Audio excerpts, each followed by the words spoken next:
So Yarbo served me well through the winter. It got better and better at snowblowing the driveway and handled some pretty deep snow.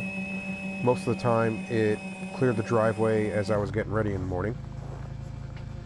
But the snowblower was just a bonus. The real reason I got Yarbo was to mow my crazy yard in the summer.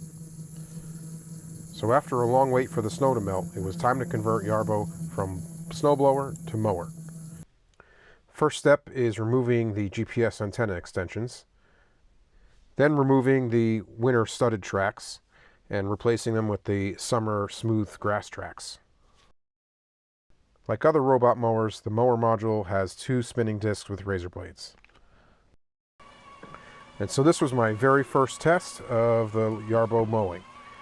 I set it up one of my steeper grades. The grass was already kind of long here, and it had no trouble whatsoever.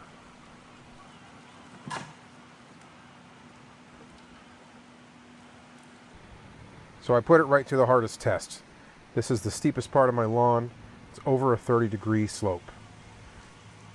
It's extremely steep, it's very rough and rugged, and no rideable mower or even push mower is safe to be used back here. I have to usually trim it by hand. And here's Yarbo with its tracks, traversing it without any issues.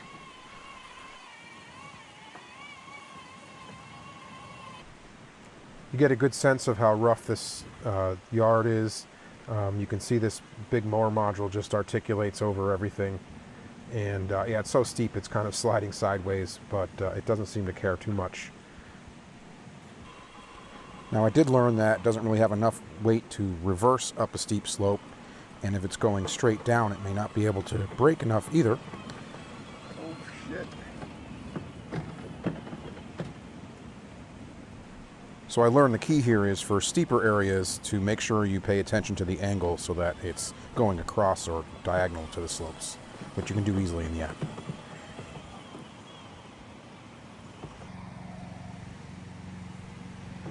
So we'll continue to progress along. Again, this is the first mowing day of the season here, so there's still a lot of leaves in the grass. But again, this grass was already pretty tall, and it had no problems. It was definitely cutting the grass and munching it, no issues. So I'm just going to have a lot of footage here of the Yarbo mower in action so you get used to how it works and what it sounds like. But I mean, day one I threw it at my hardest part of my yard and it passed with flying colors. I was super impressed. And you can follow along in the Yarbo app. You can see exactly where it is in the area and any obstacles it's identified. And when it's done, it goes back to the charging dock all by its own.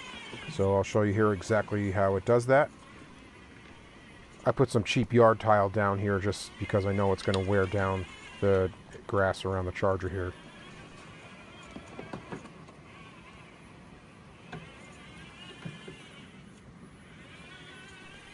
But once it drives up to and identifies the charger, it flips itself around and backs itself onto the wireless charging dock and starts charging.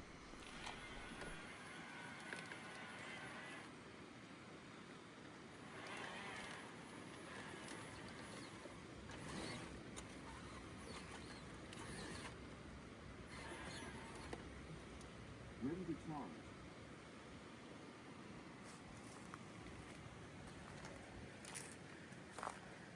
Start charging. The front part of my yard is a little bit flatter and easier, and I took the opportunity to select a checkerboard pattern for this section. So every time it finishes, it rotates 90 degrees next time, and you'll get a nice checkerboard look.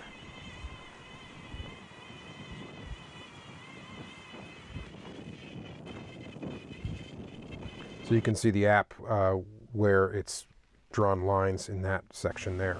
And the nice thing is, even when it gets dark, it's got all the lights it needs, so it can continue to mow.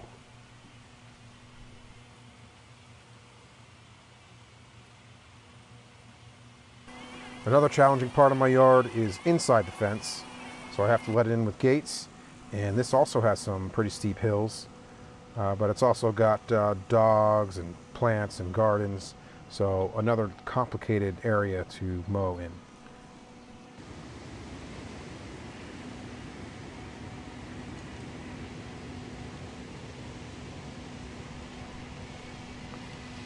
You can see here where it visually identifies the plant, stops short, backs up, and it'll kind of go forward and back a few times, turning slightly until it gets around the obstacle. I did not map that plant there. It avoids it every time. And the good news is the dogs don't seem to care. It's so nice and quiet, they don't really go after it or care about it. But the amazing thing is it also visually avoids the dogs. It's having fun, and Yarbo comes up to it, stops, backs up again. So pretty impressive.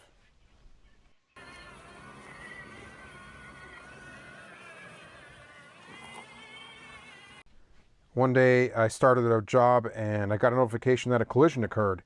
Well, sure enough, it definitely collided with something, and it let me know, and it stopped. So while it's mowing, you can zoom right into the map and see exactly where it is and what it's doing, what it's planning to do. This is really nice.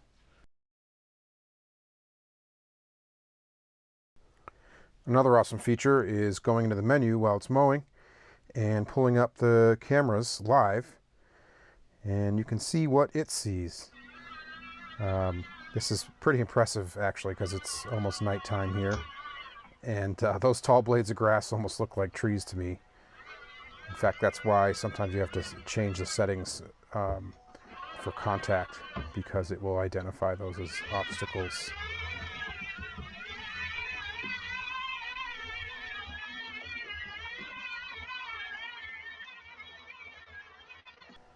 It works horizontally too. So this is really useful, like if something goes wrong or it gets stuck or it thinks there's an obstacle and you gotta, move it around manually, and you don't have to walk all the way out there to look. You can just pull up the cameras and do it. But in this case, I'm just watching it as it moves.